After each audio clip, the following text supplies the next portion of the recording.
Hindi raw magdadalawang isip si DPWH Secretary Vince Dizon na turuan ng leksyon ng mga contractors sa maanumalyang flood control projects. Yan ang agenda report ni Ivy Reyes.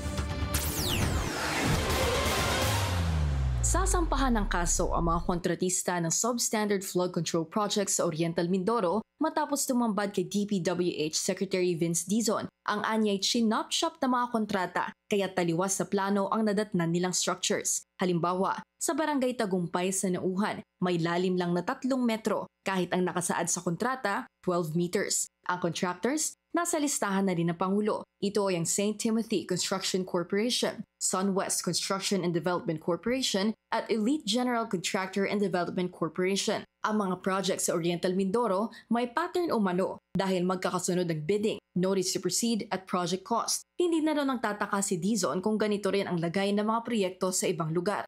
Yung lahat ng responsable dito, mananagot dito. Yun lang naman ang utos ni Presidente. Lahat ng kailangang managot, dapat managot.